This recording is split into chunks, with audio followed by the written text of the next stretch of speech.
YTN 라디오 김우성의 생생경제.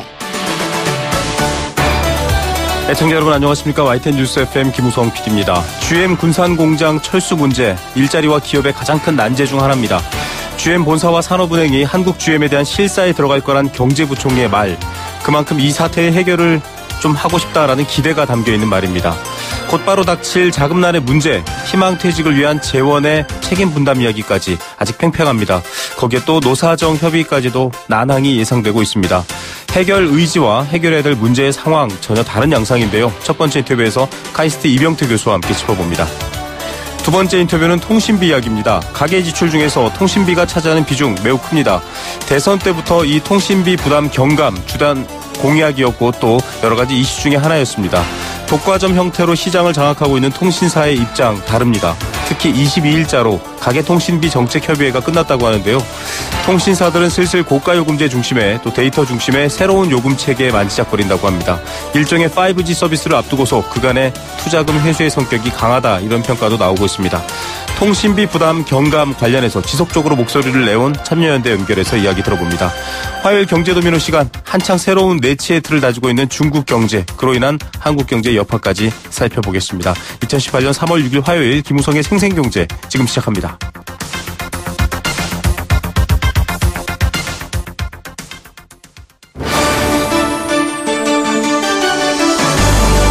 YTN 라디오 김우성의 생생경제.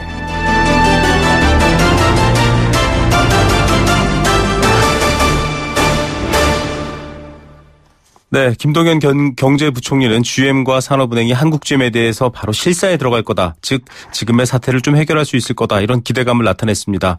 양측이 조율 중이라고만 알려져 있지만 여러 가지 이 GM의 지속 가능한 정상화 방안과 지원 규모 아직 합의점은 찾지 못하고 있는 상황입니다.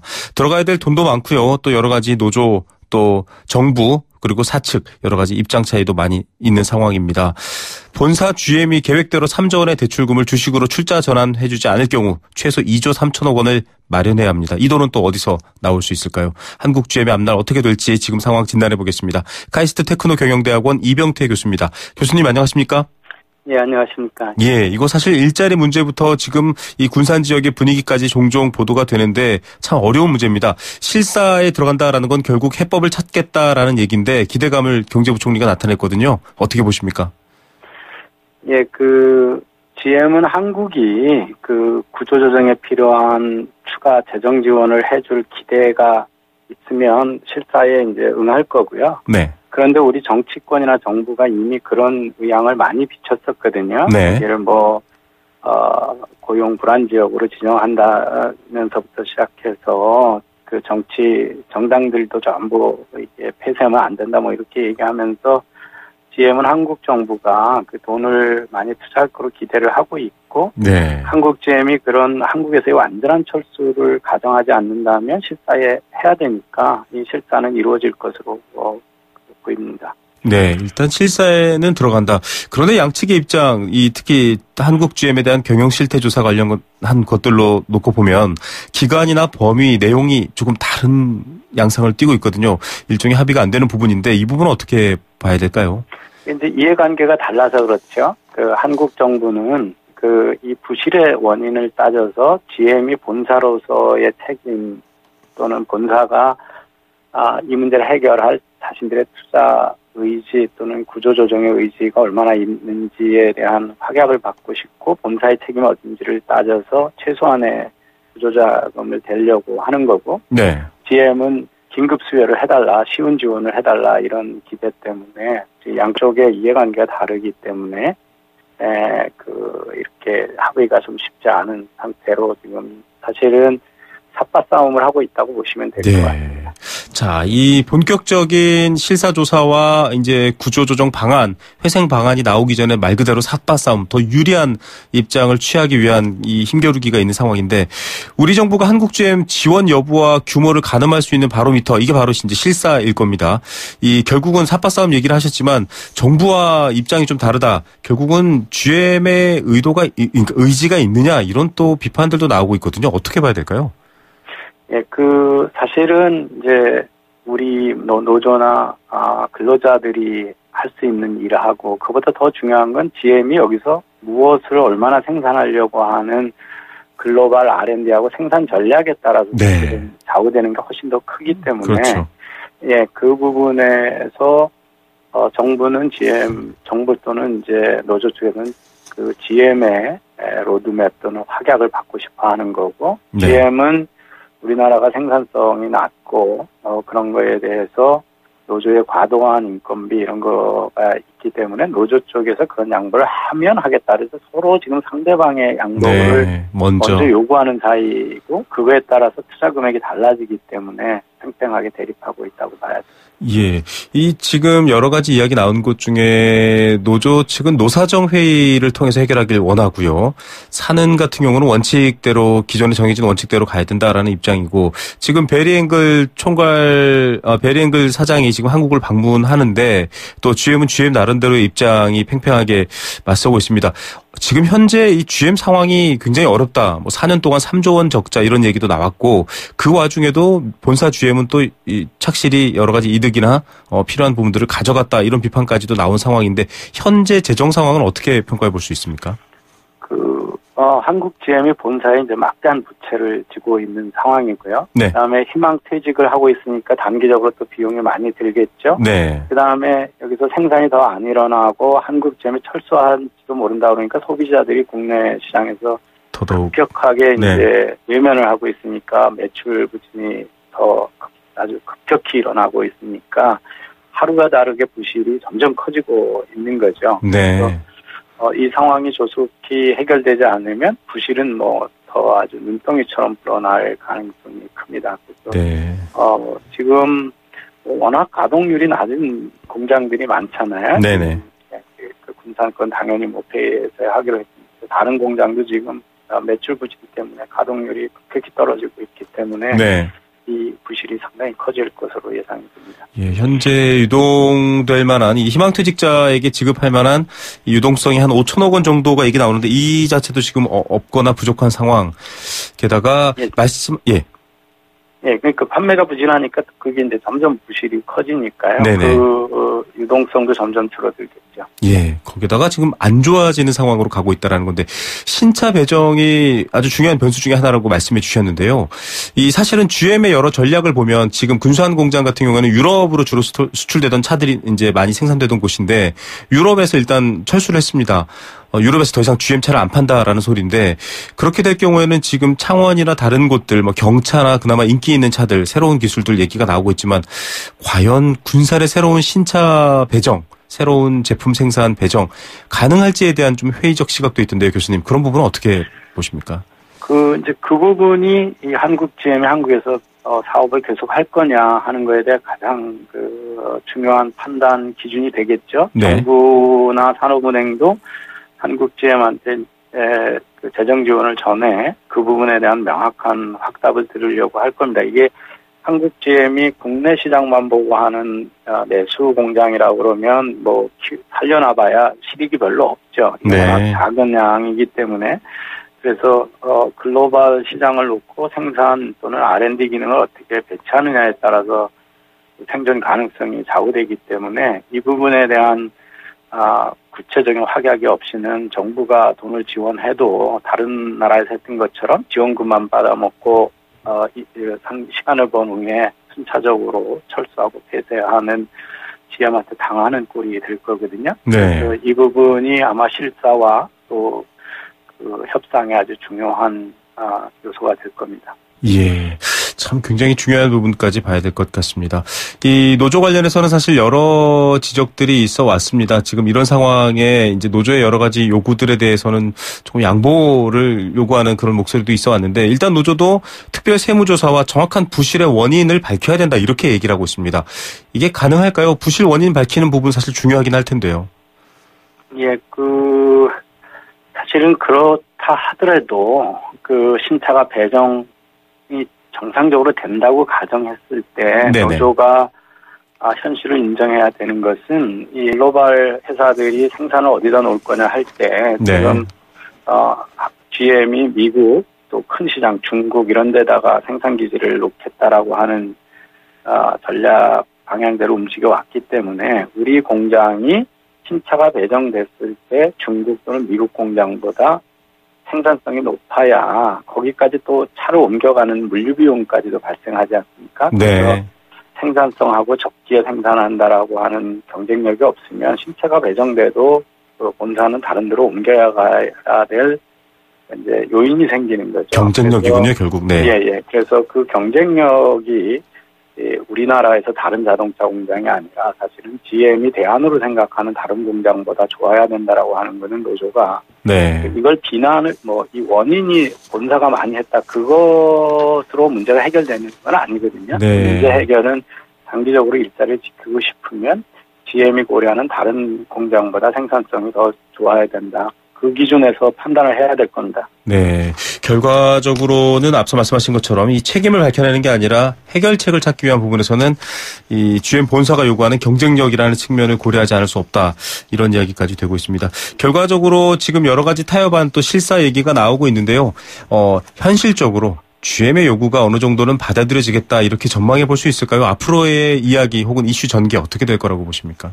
예, 이게 금융위기 때 네. 오바마 정부가 그 미국 자동차 산업을 살리기 위해서 재정 지원을 했을 때하고는 우리나라의 산업은행이나 정부 노조는 협상력에서 훨씬 떨어집니다. 왜냐하면 그 당시에 그 미국 정부가 재정 지원을 안 하면 본사가 망하는 거였거든요. 네. 그렇지만 지금 GM은 탄탄한 회사예요. 그리고 이 다른 대안들이 많이 있기 때문에 한국 GM에서의 사실은 지금까지 투자도 노조가 얘기하는 대로 R&D 비용이나 이런 걸 과도하게 이쪽에 청구해서 그 이익을 회수해 갔기 때문에 크게 손실이 난 투자는 아니었을 겁니다. 그래서 여기를 버리는 거가 GM한테 그렇게 아픈 선택이 아니기 때문에 우리나라가 협상력에서 상당히 지금 이미 그 GM이 사실은 협상력 우위를 갖고 있는 상황이라는 걸 인식할 필요가 있거든요. 그래서 이 현실 인식 바탕 하에서 우리가 그 해결책을 찾을 수밖에 없다 그런 생각을 하고 있습니다. 예, 생각보다 사실은 뭐랄까요, 우리 국민들 혹은 근로자 혹은 정부의 유리한 조건은 아니다라는 좀 어두운 인식인데요. 어떤 또 해법을 찾아 나갈지 지켜보면서 저희도 관련 이야기 다시 여쭙겠습니다. 오늘 말씀 감사드립니다. 예, 감사합니다. 네, 카이스트 태권도 경영대학원의 이병태 교수였습니다. YTN 라디오 김우성의 생생경제. 네, 청자 여러분들을 위해 귀를 활짝 열어두고 있는 시간 공감사전입니다. 인터뷰에 등장하는 말들뿐만 아니라 다양한 인터뷰 외에 경제 뉴스 또 방송 내용 관련된 이야기도 여러분들의 의견 기다리고 있습니다. 단문 50원, 장문 100원의 정보 이용료 부과됩니다. 샵 0945번, 우물정 0945번 문자 메시지로 참여 가능하고요. 스마트폰 애플리케이션 예스도 가능합니다. 참여해 주신 분들 중에서 추첨을 통해 도심 속 꿈의 놀이터 일산 원마운트에서 워터파크 스노우파크 이용권 선물로 보내드립니다. 오늘의 공감사전 주제는 희망퇴직입니다. 희망퇴직. 퇴직 시기를 앞당겨서 퇴사하는 조기 퇴직의 일종입니다. 하나의 종류인데요. 퇴직 여부를 본인에게 선택하게 한다라는 점에서 흔히 해고, 회피 수단이 되기도 합니다. 희망퇴직의 경우 자발적인 퇴직으로 인해 추가되는 지급 금품 또 여러 가지 위로금들이 있는데요. 이건 노사 간의 협의에서 결정하게 됩니다. 다른 해고와 달리 갈등을 야기할 우려가 적다라는 장점이 있는 반면에 기업의 입장에서는 또 비용적인 부담을 안아야 된다라는 점도 있습니다. 명예퇴직, 희망퇴직에 응하지 않는다고 해서 해고 대상자 선정 기준으로 삼을 수는 없습니다. 이 희망퇴직을 응하지 않는다고 해서 그 이유로 해고할 수 없다 이 이야기인데요. 요즘 한국 GM을 비롯해서 일부 기업들 희망퇴직자 또 늘리고 있는 상황인데 여러분들은 희망퇴직이라는 얘기 들으면 어떤 생각 떠오르십니까? 문득 아주 오래전 IMF가 떠오르기도 하고요. 또 여러 가지 안 좋은 슬픈 풍경들이 떠오를 것 같기도 합니다. 여러분들의 의견도 기다립니다.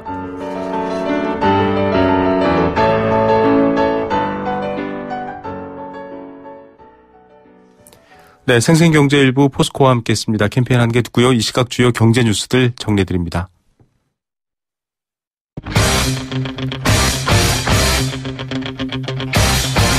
지금 가장 뜨거운 경제 소식. 경제 톱 뉴스. 네, 현재 시각 오후 3시 25분 40초 막 지났습니다. 이 시각 주요 경제 뉴스들 어떤 소식 들어와 있을까요? 비즈니스 워치 김준동 기자 연결합니다. 안녕하십니까? 네, 안녕하세요. 예, 이 생필품 물가 중에 사실 먹는 물가 부담이 큰데 농산물 가격을 봤더니 큰 폭으로 올랐네요. 네, 통계청에 따르면 지난달에 소비자 물가가 1년 전보다 1.4% 상승을 했습니다. 지난해 9월까지 2% 내외에서 좀 맴돌던 소비자 물가가 10월에 1%대로 떨어진 후에 지난달까지 계속 1%대로 안정세를 좀 유지를 했는데요. 네. 다만 올해 이 겨울 한파 탓에 채소류 가격이 좀 급등을 했고 그러면서 농산물 물가가 7.4%나 오르면서 이 전체 물가를 0.34%포인트나 끌어올렸습니다. 이 농산물은 기저효과 등으로 지난해 11월 이후에 마이너스를 기록하다가 이 4개월 만에 좀 상승세로 전환을 했고요. 이 농축수산물 물가도 3.5%가 오르면서 지난해 9월 이후에 5개월 만에 상승폭이 가장 컸습니다. 예, 자 물가 전체 물가는 한국은행의 관리 목표치인 2% 이하, 즉 1%대를 유지하고 있다고 하는데 농산물은 굉장히 7%, 3% 굉장히 크네. 네. 근데요, 이렇게 되다 보면 결국은 외식비 같은 이런 뭐랄까요, 먹거리 물가가 많이 오르지 않나요? 네, 맞습니다. 서비스 물가가 1.7% 오르면서 전체 물가를 0.95%포인트나 끌어올렸는데요. 특히 개인 서비스가 2.4%로 올랐고 그중에서 이 말씀하신 외식 부분이 2.8% 상승을 했습니다. 네. 외식비 물가는 작년 12월에 2.7%로 1년 7개월 만에 최고치를 기록한 후에 올해 1월과 2월 두 달 연속 2.8%로 뛰었는데 2016년 2월 2.9% 이후에 최근 2년 사이에 가장 높은 수준을 기록을 했습니다. 이 통계청 물가 보통 외식 물가는 1, 2월에 많이 오르는데 식재료비와 임차료도 같은 여러 가지 복합적인 요인이 좀 작용한 것으로 분석을 했고요. 또 이 최저임금 인상의 영향은 아직 크지 않은 것으로 좀 평가를 했습니다. 외식비 외에 아파트 관리비와 학원비 등도 많이 올랐다고 합니다. 네, 이래저래 생활비 걱정을 많이 하게 되는 상황이네요. 자, 여행 수지 적자를 봐야 됩니다. 우리가 여행 와서 받는 돈보다 나가서 쓰는 돈이 많다 이야기인가요? 최대를 기록했다네요. 네, 맞습니다. 예, 한국은행에 따르면 올해 1월 서비스 수지가 또 44억 9천만 달러의 적자를 기록을 했습니다. 서비스 수지는 지난해 12월에 사상 최대치인 37억 7천만 달러의 적자를 냈었는데요. 한 달 만에 이 적자 신기록을 또 갈아치운 겁니다. 특히 여행 수지가 21억 6천만 달러의 적자를 내면서 신기록을 주도를 했는데 외국인이 국내에서 쓴 여행 수입은 10억 9천만 달러에 그친 반면에 내국인이 해외에서 쓴 돈인 여행 지급은 역시 사상 최대인 32억 4천만 달러를 찍었습니다. 네. 방학을 맞아서 해외 출국자 수가 1년 전보다 22.4%나 늘어난 286만 7천 명으로 역대 최대를 기록한 탓인데요. 반면에 중국이 작년 11월에 한국 단체 관광을 일부 허용을 했지만 전세기와 크루즈, 온라인 예약 등을 좀 여전히 불허하면서 우리나라를 찾는 관광객은 아직도 좀 저조한 상태라고 합니다. 예, 전체 경상 수지를 봤더니 그래도 이건 흑자 행진이네요.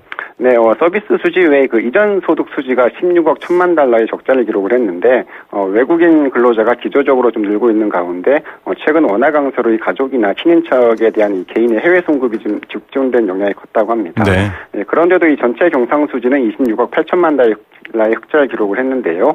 2012년 3월부터 지금 71개월 연속 좀 흑자 행진을 유지를 했습니다. 네. 세계 교역이 좀 회복을 하고 또 반도체 시장이 호조를 보인 영향으로 이 수출이 좀 호조를 보이면서 상품 수지에서 81억 달러의 흑자를 기록한 덕분인데요. 네. 다만 이 경상 수지의 흑자 규모는 2014년 1월 이후에 가장 좀 적었습니다. 네, 들어오는 관광객 적고 나가서 쓰는 돈 많고 또 외국으로 붙이는 돈 많음에도 불구하고 흑자를 기록하고 있다. 다만 그 폭은 줄어들고 있다. 네. 이 상황이군요. 정부가 청년 실업 관련해서 특단의 대책 내놓는다고요?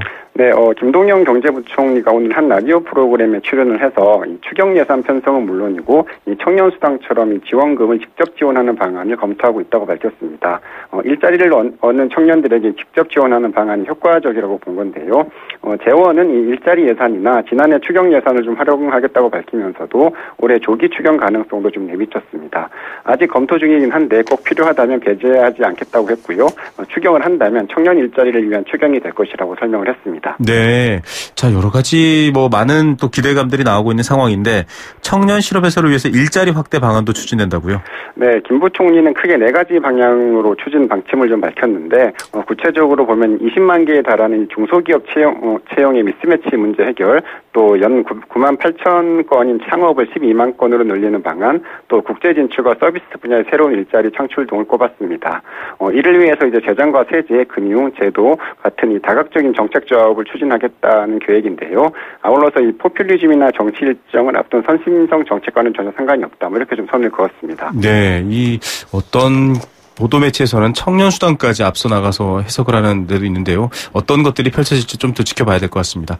첫 직장의 임금 수준이 10년 정도 고용이나 임금 수준에 큰 영향을 미친다. 결국 첫 직장이 중요하다라는 얘기인가요? 이런 네. 보도가 나왔네요. 예. 그 한국개발연구원이 6일 공개한 보고서를 좀 보니까 전문대졸 남성의 경우에 첫 일자리에서 받았던 임금이 평균보다 10% 높으면 1, 2년 차 때는 4.5% 정도 높고 11년 차 이상에서도 약 3.8% 정도 계속 좀 높은 수준을 유지하는 것으로 나타났습니다.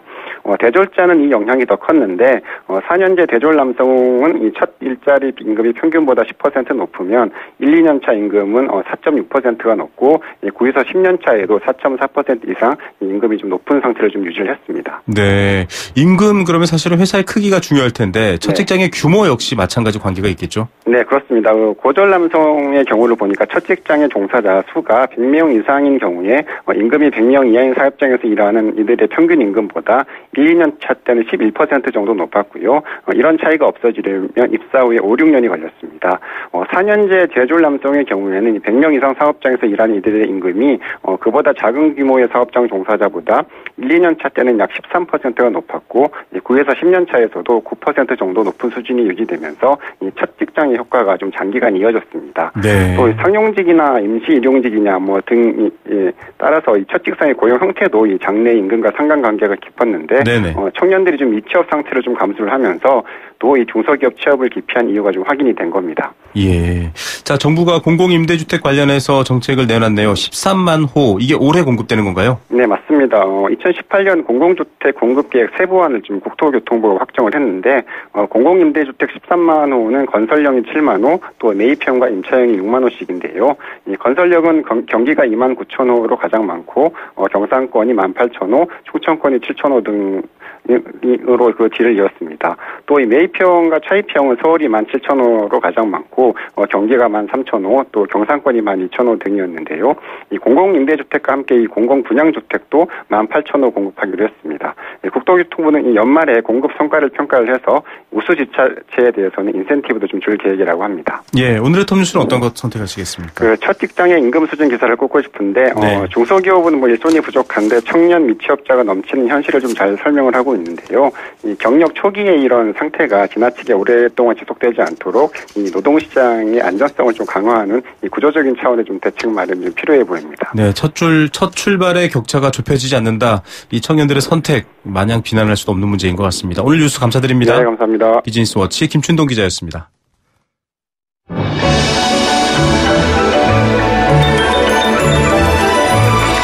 오늘의 경제를 들여다보는 시원한 창. YTN 라디오 김우성의 생생경제 생생인터뷰. 네, 가계 소비 지출 중에서 통신비 지출, 즉 전화요금 꽤 큽니다. 전화요금이라는 말도 이젠 어울리지 않겠죠. 전화보다는 오히려 데이터나 여러 가지 다른 부가 서비스 이용료가 많이 들 텐데요. 이런 통신비가 번 돈의 지출의 6% 가까이를 차지한다, 이런 얘기가 나오고 있습니다. 평균치입니다. 작년 대선부터 올해까지 줄고 이 가계가 쓸 수 있는 돈을 늘리겠다, 즉 가처분 소득을 늘려주겠다라는 정책이 나왔습니다. 내수 활성화뿐만 아니라 가계 부담, 경제 고통 좀 줄여주겠다, 이런 취지인데요. 기본료 폐지, 할인제도 정비, 다양한 이 제도들이 나오고 있지만 아직 체감되지 않는다라는 분들도 꽤 있습니다. 통신요금 알려진 것처럼 선진국과 비교해서도 좀 높은 편입니다. 이런 부분들 개선하자라는 목소리 나오고 있는데 가장 꿈쩍 않는 건 또 통신사들이다, 이런 얘기가 나옵니다. 왜냐하면 오늘 아침 보도인데요. 통신사들이 실적이 최대다, 이런 예고가 나오는 상황에서 다시 요금제 개편을 통해 또 이득을 더 얻으려고 한다, 이런 보도가 나왔습니다. 이 통신비의 경감 어떻게 진행되고 있는지 관련 이슈 계속 제기하고 있는 분이죠. 참여연대 안진걸 시민위원장 연결해서 이야기 들어보겠습니다. 위원장님 안녕하십니까? 네, 안녕하십니까? 네, 일단 아침에 화제가 된 뉴스부터 먼저 한번 점검해야 될 것 같은데요. 네. 이번 동계올림픽 때 사실 5G 서비스 처음 나오면서 여러 가지 인기와 관심을 끌었는데 이 서비스를 앞두고 통신사들이 요금 전쟁을 벌이고 있다 이런 보도가 나왔거든요. 어떤 얘기인가요? 예, 만약에 진짜 요금 전쟁, 요금 인하 전쟁이면 얼마나 좋겠습니까? 네. 사실은 이제 LG텔레콤이 먼저 뭐 신호탄을 쐈다. 88,000원 정도 요금을 내면 네. 지금은 65,000원대부터 무제한 요금제라는 게 있긴 한데 사실 무제한이 아니잖아요. 네네. 그 데이터 제공량이라든지 제한이 있고 속도가 더뎌지거든요. 네네. 저만 해도 6만 원대 요금제 쓰고 있는데 금방 그 그렇죠. 시리즈로 전환돼 버리죠. 네. 예, 맞습니다. 그래서 그러면 이제 88,000원대 요금 되니까 그게 마치 뭐 요금 인하인 것처럼 나오는데 저는 그건 일부 언론 보도 잘못된 게 네네. 만약에 지금 우리 청취자들이나 저희들이나 6만 5천 원대 요금제 쓰다가 네. 아 그래 88,000원만 내면 속도나 데이터 제공량 제한 없으니까 그리 옮기면 이건 요금 인하인가요, 요금 인상인가요? 네, 요금 인상으로 봐야 되겠죠, 사실. 그렇죠. 6만 5천 원대 네. 요금제 그런 효과를 노린 겁니다. 네. LG텔레콤에서 6만 원대, 7만 원대의 데이터 제공량이나 속도가 제한되는 무제한 요금제 구간을 쓰는 분들이 네. 조금 더 내고 저리 가버리지 저도 그런 생각이 들더라고요. 네. 그러니까 이것은 요금 인하 결코 아니다. 네네. 다만 일부 언론에서 마치 요금 인하 경쟁이 벌어진 것처럼 과장할 뿐이다. 네네. 그래서 SK텔레콤이 내놓은 것도 그겁니다. 그러면 좋다. 정말 10만 원, 11만 원대에서 데이터 무제한을 쓰고 있는 분들은 88,000원 ом기는 효과가 발생하기 때문에 네. 효과가 아주 없는 건 아니잖아요. 그렇죠. 선택지가 하나 늘어난 거잖아요.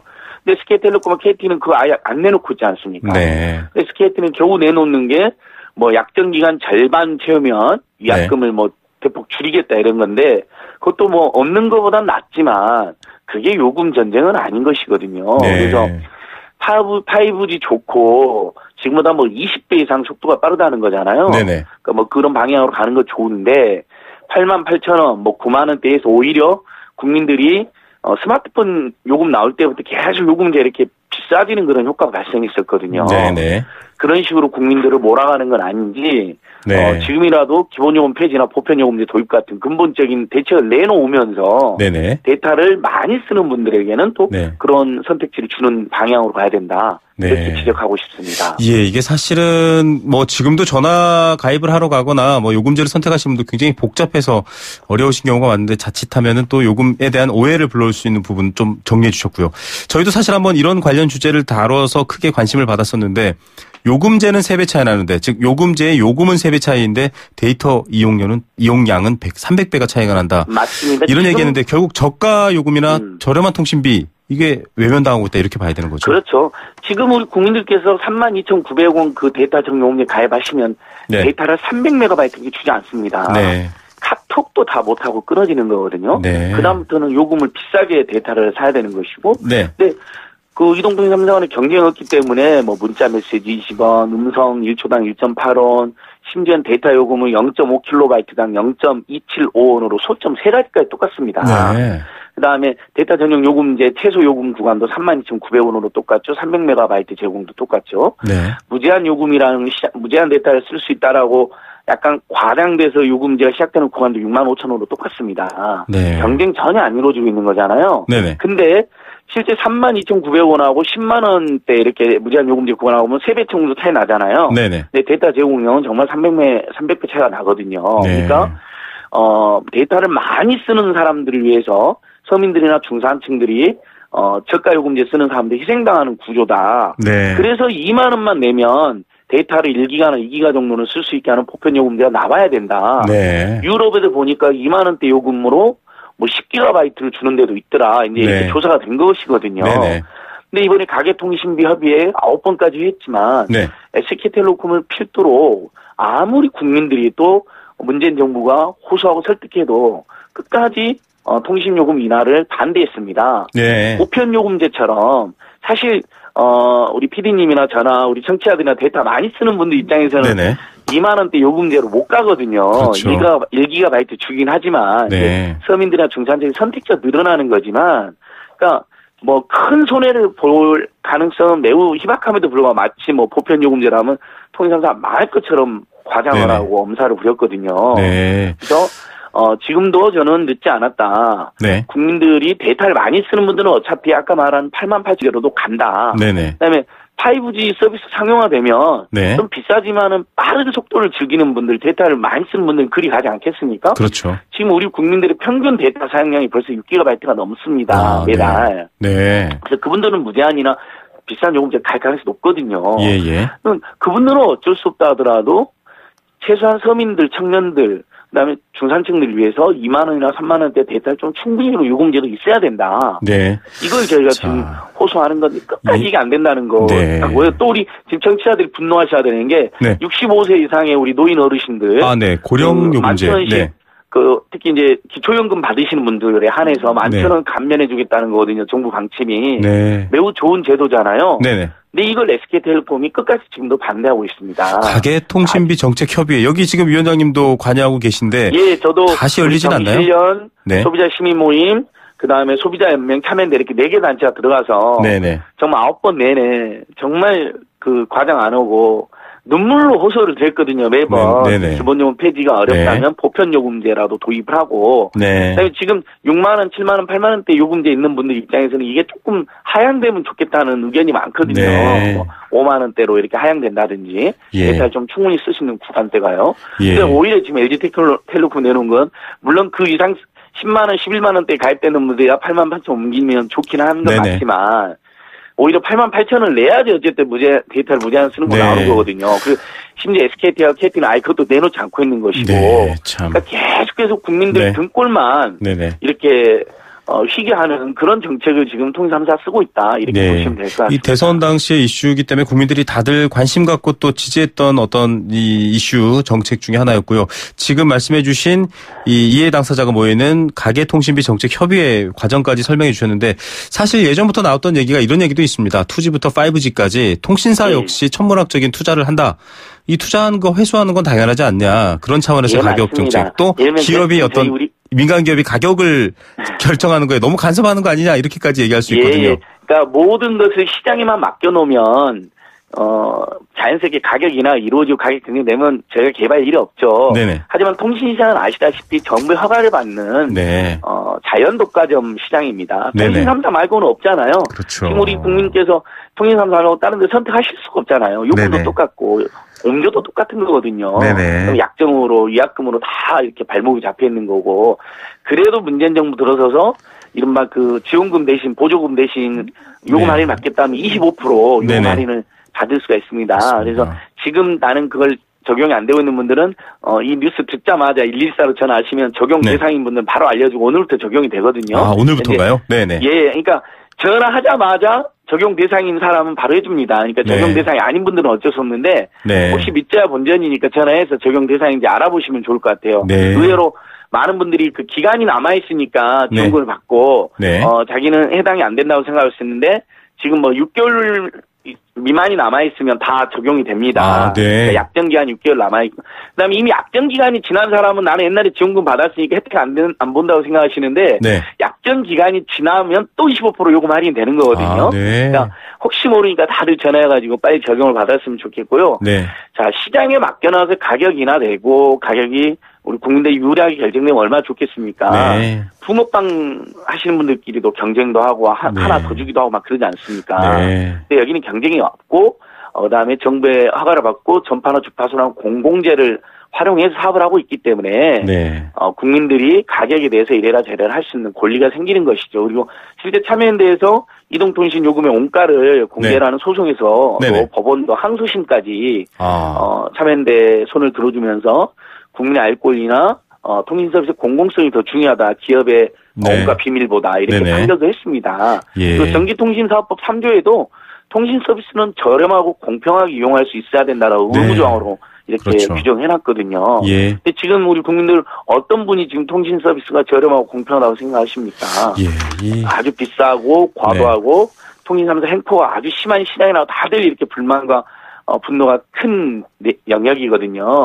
그런 부분에서 제가 뭐 통신 3사가 망해라는 것도 아니고 또 투자 비용도 분명히 있는 거 이해하지만 적정한 이윤을 거둬들이고 초과 이윤이라든지 폭림치하지 마라. 네네. 생포는 부리지 마라. 다말하지 마라. 이런 거거든요. 네, 알겠습니다. 근데 그것마저도 거부한다는 것은 그러면 정부나 국민으로부터 혜택과 보호를 다 받고 네. 지원을 다 받았으면서 국민들이 요구하는 통신비난 끝까지 거부하겠다는 건 굉장히 잘못된 놀부 심보 같은 태도다 이렇게 네. 보고 있습니다. 예. 자, 놀부 심보 같은 태도에 대한 또 통신사의 어떤 합당한 대응이 나오길 기대해 보겠습니다. 오늘 네, 말씀 맞습니다. 감사드립니다. 예, 통신비 대폭 인하 위해서 우리 국민들과 계속 열심히 뛰겠습니다. 네, 감사합니다. 참여연대 네, 안진걸 고맙습니다. 시민위원장이었습니다.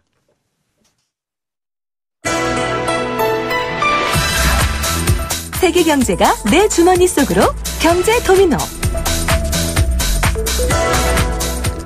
네, 안팎으로 여러 가지 문제가 많습니다. 오늘 첫 번째 인터뷰가 GM이었는데요. 참 해법이 안 나오는 어려운 문제죠. 경쟁력과 여러 가지 책임 소재의 문제가 있었고, 두 번째로는 통신비, 이 생활비 팍팍하고 먹고 살기 힘들어진 상황. 게다가 바깥을 내다보면 또 만만치 않은 상황입니다. 어제가 저희가 미국, 중국 관계 중심으로 해서 한번 이 전인대 이야기 시점에서 얘기를 드렸는데요. 앞으로 중국 경제가 어떻게 바뀔지, 어떤 영향을 미치게 될지 이런 부분 좀 살펴보는 시간 오늘 경제 도미노에서 마련했습니다. 건국대학교 경제학과 최백은 교수입니다. 교수님 안녕하십니까? 네, 안녕하세요. 네, 이 전인대가 관심을 받는 이유가 헌법에 시진핑 주석 이름이 들어가고요. 예. 또 실제 그렇게 할지는 모르겠지만 연구 집권 얘기도 나오고 있는데 경제 역시 6.5% 중성장 얘기를 하고 있습니다. 어떻게 보십니까, 교수님? 예, 중국이 지난해 6.9%를 지금 달성했다고 지금 잠정치가 이렇게 나오고 있죠. 네. 근데 지난해도 사실은 한 6.5%였어요, 목표치는요. 네. 근데 이제 초과 달성한 거잖아요. 그러니까 네네. 결국은요. 그러니까 이 초과 달성한 데 속에서 이제 가장 이제 큰 원천은 뭐였었냐면은 재정 적자였었습니다. 네. 그러니까 재정 투입을 굉장히 많이 했는데 네. 2016년도에 GDP 대비 한 3.8%가 초과될 정도로 네. 그러니까 재정 적자를 기록했었거든요. 네네. 원래 한 3% 이내에서 관리하겠다고 했는데 0.8%포인트가 더 증가한 거죠. 네. 지난해도 그러니까 3.5%입니다. 국내 일부 보도에서 마이너스 3%로 나오는데 마이너스 3.5% 정도 지금 추정하고 있고요. 네. 그러니까 결국은 뭐냐면은 6.9%에서 3.5%를 빼게 되면요. 네. 민간 부분에서는 한 3% 중반 정도뿐이 못했다는 얘기입니다. 정부가 투입한 돈을 빼면 사실상 그렇죠. 그만한 수치는 아니군요. 예. 네. 그러다 보니까는 이렇게 재정 투입을 가지고 성장률을 이제 이렇게 유지하다 보니까는 자연히 국가 부채가 빠르게 증가하겠죠. 네. 실제로 보게 되면 최근에 이제 국가 부채가 굉장히 빠른 속도로 증가하고 있습니다. 네네. 근데 우리가 최근에 계속 얘기했던 것이 중국의 기업 부채에 대한 우려였었거든요. 네. 중국의 기업 부채가 그러니까는 금융위기 이후에 그러니까는 은행들이 그러니까 국영기업들을 중심으로 해가지고 대출을 많이 해줘가지고 그거 가지고 그러니까 이제 투자를 많이 하게 해서 성장률을 끌어올렸는데 그 결과로 기업 부채가 급증했단 말이에요. 네. 그게 이제 그 기업 부채 증가와 더불어서 중앙정부의 이제 부채가 이제 크게 증가하다 보니까요. 국가 전체 부채가 굉장히 빠른 속도로 지금 증가하고 있어요. 네네. 그러다 보니까 이제 기업과 정부 부채의 관리 필요성이 지금 증가되고 있는 것이고요. 네. 그렇죠? 그러다 보니까 이제 올해는 그러니까 이제 재정 적자를 3% 밑으로 2.6%로 그러니까는 네. 범위 내에서 이제 관리하겠다고 재정 적자를요. 네네. 이렇게 하고 있는 이유는 지난해 그러니까 초과 달성했으니까는 지난해하고 비슷한 그러니까 경기 회복이 지속되게 되면은 좀 재정 적자 규모를 줄여도 한 6.5% 정도 달성할 수 있지 않겠냐 네. 하는 이제 이러한 계산인 것 같고요. 여기에는 이제 대전제는 뭐냐면 지난해부터 이제 좀 세계 경기 회복세를 탔는데 네네. 올해는 지금 어쨌든 간에 트럼프발 리스크 석가 해가지고 이 보호무역 석가 이런 것이 있다 보니까는 이게 그러니까 만약에 그 난관에 부닥치게 되면은 결국은 재정 적자도 그러니까 목표치보다 더 초과할 가능성도 얼마든지 있다고 저는 보고 있습니다. 네. 자, 이런 상황에 일단 긴축도 예상해 볼 수 있고요. 적정하게 완화했던 부분들을 좀 적정하게 줄일 수 있다라는 부분이라고 한다면 당장 우리 경제와 관계에서 영향을 받는 부분이 교수님 있을까요? 어떻습니까? 당연히 많죠. 우리 일단 중국 경제하고 우리 경제는 사실 저는 한국 경제는 중화 경제의 상당 부분이 편입됐다고 제가 이제 오래부터 주장을 했기 때문에 네. 그런 점에서 영향을 받을 수밖에 없는데요. 중국이 아무래도 지금 이제 결국은 그 질적인 성장으로 바꾼다고 하면서 네. 결국은 이제 그러니까 가계 소비에 대해 초점을 맞춰서 하겠다고 하는 거거든요. 네. 그러니까 앞에서 얘기했듯이 기업 투자도 이제 그러니까 좀 이제 이 부실 대출이 증가되면서 그다음에 국가 부채도 이제 재정 건전성 강화 이런 차원이 있다 보니까는 네네. 그 상황 속에서 중국 수출이 사실은 거의 정체를 하고 있어요, 사실은요. 네. 크게 이제 개선이 안 되고 있습니다. 그러다 보니까 남아 있는 부분은 가계 소비뿐이 없는 거죠. 네네. 근데 이제 이 가계 소비가 좀 이제 개선되려면은 결국 이제 좋은 일자리가 많이 만들어져야 되는 것이고, 네. 또 소득 불평등이 해소가 돼야지만이 결국 혹은 네. 사회 안전망이 강화돼야지만 저는 이게 성공할 수 있다고 보고 있거든요. 네네. 근데 이제 이 부분이 저는 그렇게 쉬운 문제는 아니라고 봐요. 네. 중국도 굉장히 좋은 일자리 창출에 굉장히 어려움을 겪고 있고요. 네네. 저는 이 시진핑이 장기 집권 같은 경우도 중국이 그러니까 지금 혁신을 하겠다고 창신이라는 말을 쓰고 이제 그러는데 네네. 이거는 사실 다원주의 문화하고 사실 다원주의 문화가 필요한 거거든요. 혁신이라는 것은요. 네네. 근데 사실 권위주의를 더 강화시키는 거잖아요. 네, 현재로서는. 이거하고 저는 충돌할 가능성이 있다고 보고 있고요. 네. 그런 점에서 중국 경제가 사실은 그러니까 우리가 중국 경제가 예상하는 것처럼 연착륙을 하지 네. 못할 가능성도 저는 있고 그랬을 네. 경우에는 한국 경제에 미치는 영향도 상당히 클 수밖에 없다고 저는 보고 있습니다. 예, 사실 이 규모라든지 또 여러 가지 교역량의 문제로 봐도 리스크로서의 걱정 큰데요. 방금 앞서도 말씀해 주셨지만 양보다 질적인 성장, 여러 가지 수준의 향상 부분들이 언급이 되고 예상이 되는데 이럴 경우에 사실은 어떻게 보면은 조금 먼저 이런 경제를 겪었던 선진국들이나 혹은 우리 같은 경우가 기회가 오히려 될 수 있지 않냐 이런 상황으로 볼 수도 있을 것 같은데요. 어떻게 보십니까? 일종의 서비스 산업 같은 부분들도 발전될 수 있을 것 같기도 하고요. 결국은 그게 이제 그러니까 중국이 최근에 서비스 산업이 많이 그러니까 이제 성장하는 건 사실입니다. 네네. 근데 이제 결국은 그게 중국의 내수 시장을 뒷받침되기 때문인데 네. 중국의 근데 가계 소비가 차지하는 비중을 보게 되면요. GDP에서 차지하는 비중을 보게 되면은 네. 한 30%대에서 아직까지 40%를 넘지 못하고 있어요. 네. 그러면 이제 우리나라 같은 경우가 이제 내수가 취약하다고 함에도 불구하고 한 50% 차지하고 있거든요. 네. 선진 국가는 독일, 일본이 한 60% 차지하고 있고 미국 한 70% 차지하고 있고 이러거든요. 네네. 그러니까 여전히 그러니까는 중국의 가계의 소비 여력이 네. 그렇게 이 중국 전체 경제 규모에 비해서는 크지 않다 이렇게 볼 수 있겠고요. 네네. 그럼에도 불구하고 워낙 이제 인구가 크다 보니까는 시장 사이즈가 절대적으로 이제 그러니까 그에 비례해서 이제 증가한 건데. 네. 그러면 결국은 우리가 이제 중국 시장을 이제 그러니까 공략하려면은 결국은 이제 그러니까 중국이 가계 소비 즉 내수를 중심으로 만약에 성장 전략을 바꿨다는 얘기는 네. 우리도 결국은 중국의 내수를 공략을 해야 되는 거예요. 네네. 내수를 한다는 얘기는 결국은 이제 중국 소비자들한테 그렇죠. 소비자들한테 어필할 수 있는 그런 상품을 그러니까 우리가 만들어낼 수 있어야 되는 거죠. 네. 근데 중국에서 소비될 수 있는 상품은 전 세계 그러니까 글로벌 경쟁력이 필요로 한 겁니다. 네. 거기에 주요 선진 국가들의 제품들하고 경쟁할 수 있는 이런 상품이 되는 것이죠. 예. 그런 점에서 우리나라의 산업 경쟁력 강화가 필수적인 과제라고 할 수 있겠습니다. 예, 중국 뭐랄까요, 고른 질적 소비의 향상이라고 할까요? 여러 소비의 어떤 내수의 가계 소비의 비중이 높아지려는 상황이 될 때 우리가 준비할 수 있는 건 경쟁력. 사실 이 부분은 뭐 물건을 사고 파는 관점에서만 봐도 아주 쉬운 얘기가 될 수 있는데 이런 상황 속에서 지금 여러 가지 그 아랫단계라고 표현할까요? 원자재 혹은 중간자재를 둘러싼 무역 전쟁도 심화되고 있습니다. 중국도 미국이 강경 일변도로 무역 정책 취하는 것에 대해서 좌시하지 않겠다. 이렇게 지금 대변인이 얘기를 했거든요. 전인대 대변인이. 이런 부분들 보면 말씀하신 것처럼 위태로운 상황으로 가지 않을까라는 우려도 있는데 이 부분은 어떻게 보십니까? 저는 그 중국 입장 속에서는 뭐 유럽도 그렇고요. 미국이 그렇게 지금 보호무역을 강화하는 상황을 그냥 이렇게 방치를 할 수 없다고 봐요. 네. 방치를 할 경우에는 결국은 미국의 페이스에 그냥 끌려가는 거기 때문에 그런 점에서 결국 중국도 그러니까는 여기에 대해서는 원칙적으로 그러니까 보복 조치로 나갈 수밖에 없다고 저는 보고 있고요. 네. 그랬을 때 저는 이게 트럼프의 이러한 지금 이 목표가 보호주의 강화가 미국의 일자리 창출을 내걸고 있잖아요. 네네. 근데 이 기대한 효과를 거두지도 못하면서 저는 이제 커다란 패착으로 기록될 것으로 보는데, 근데 이제 문제는 뭐냐면은 이 트럼프가 이제 그러니까 선거를 의식을 해가지고 11월달 선거를 의식을 해가지고 네. 이걸 진행한다고 할 때 당분간 최소한 한 1년 정도는 그러니까는 이 무역 전쟁이 하나의 도미노처럼 그러니까 우리가 발전할 가능성도 배제할 수는 없는 거잖아요. 네네. 그랬을 경우에는 세계 경제 1, 2국가인 이 양국가의 깊은 상처는 그 두 국가의 깊은 상처는 불가피하고 네. 세계 경제에서는 하나의 블랙스완 혹은 뭐 꼬리 디스크라고 우리가 이제 비유가 되는 것들이죠.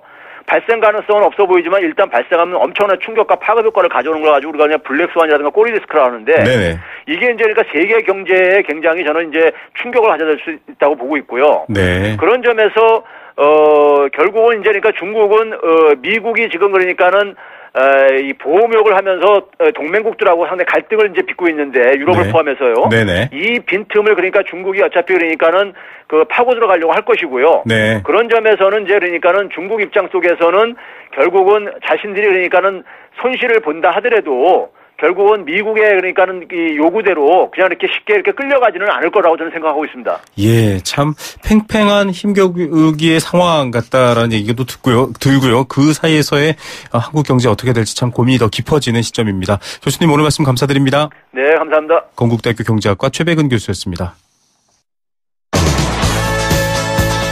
네, GM 사태를 두고서 걱정하고 있는 문자 많이 주셨는데요. 감사합니다. 생생경제 포스코와 함께했습니다. 저는 내일 오후 3시 10분에 다시 찾아오겠습니다. 김우성의 생생경제였습니다.